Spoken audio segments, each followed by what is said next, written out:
मुख्यमंत्री की हरकत तो कप्तान के अंदर होगी, लेकिन मेरा एक सवाल है, लेकिन आप वहां लाठी चार्ज करके एक परिवार को घेर कर मार रहे हैं, उस पर गोली चला रहे हैं, ये कहां का नियम है?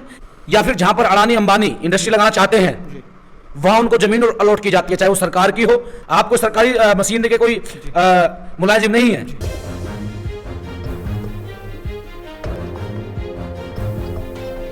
असम राज्य में प्रदर्शनकारियों ने अतिक्रमण कर रहे कुछ लोगों को हटाने के लिए वहां पुलिस बल लगाया गया।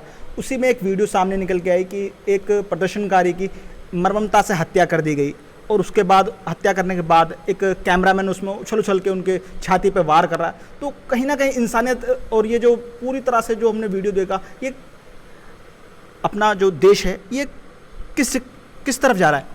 देखिए, वो जो घटना है वो असम की है जी, और वहाँ पे जो कप्तान है वो असम के जो मुख्यमंत्री हैं, बीजेपी की वहाँ सरकार चल रही है जी, उनके वो ब्रदर हैं, भाई हैं जी, तो मुख्यमंत्री की हरकत तो कप्तान के अंदर होगी जी, लेकिन मेरा एक सवाल है, जी, जहाँ एक तरफ जबरदस्ती आदिवासी भाइयों से या फिर जहाँ पर अडानी अंबानी इंडस्ट्री लगाना चाहते हैं जी, वहाँ उनको जमीन अलॉट की जाती है, चाहे वो सरकार की हो चाहे किसी किसान की हो। अगर यहाँ पर कोई जमीन का छोटा सा टुकड़ा किसी ने अपने जीवन व अपने परिवार को पालने के लिए ले लिया है तो उसकी पीड़ा को समझा जाता। जी, डीएम साहब उससे बात करते वहां जाकर के, जो क्षेत्र के डीएम है वहां, उससे मिलते। क्या कोई जानबूझकर किसी जमीन पर कब्जा करता है? क्या कोई जानबूझ करके जो वहां पर दबंगगिरी दिखाता है? और उस जो व्यक्ति जहां पे वो जो मृतक है जिसकी लात पर जो है पुलिस डंडा बजा रही है और एक मीडिया कर्मी भी वहां पे जो उसको मार रहा है, पहला मीडिया कर्मी का काम नहीं है, जी नहीं। आपको सरकारी मशीन देके कोई मुलाजिम नहीं है, तो उस पर तो कार्रवाई होगी। लेकिन मेरा सवाल डीएम असम, कप्तान असम उस जिले के जो हैं और मुख्यमंत्री से मेरा सवाल है, क्या वो मुस्लिम है इसलिए? क्या डीएम साहब ने वहां जाने का प्रयास किया? वो परिवार कितनी मुसीबत में है, कितनी जो है परेशानी में है, अगर उसने अपराध किया है तो उसको बुला करके वहां जाकर के काम उसको कानून से उसको जो है रोका जाता। लेकिन आप वहां लाठी चार्ज करके एक परिवार को घेर कर मार रहे हैं, उस पर गोली चला रहे हैं, ये कहां का नियम है? ये भारत संविधान में कहीं नहीं लिखा। बस वो मुस्लिम है, वहां सरकार बीजेपी की है, यानी कि बीजेपी के कार्यकर्ताओं में सरकार में दिखाने के लिए कि मुस्लिम के एंटी है। अगर आप इतनी दबंगगिरी कर रहे हैं तो अडानी अंबानी ने कितने जमीनों पे कब्जे किए हुए हैं, कितने टैक्स जमा नहीं करे हैं? अभी भी वो अडानी के पास जो है वो लगभग 20-30 हजार करोड़ की हीरोइन पाई जाती है। कौन सा वहां एक्शन लिया सरकार ने? गरीब को मारा जा रहा है, गरीब को दबाया जा रहा है। तो ये शर्म की बात है।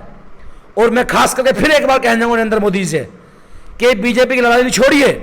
जब आप प्रधानमंत्री बने थे तो भारत सरकार के बने थे, जब आप उस कुर्सी बैठे थे तो 130 करोड़ की जनता के आप जो नुमाइंदगी कर रहे थे, जो आज भी आप कर रहे हैं, आप किसी एक जाति समुदाय के नहीं हो सकते। ना तो वो दिन दूर नहीं है जो वो दिन कि हिटलर की तरह आप भी जब यहां से हटेंगे तो लोग आपको याद नहीं करेंगे। लोग इतिहास गवाह हैं, इनसे ज्यादा नाम इंदिरा गांधी का लिया जाता है, लाल बहादुर शास्त्री का लिया जाता है, और भी प्रधानमंत्री हुए हैं, लेकिन ऐसी तरह तराई हमने कहीं नहीं देखी।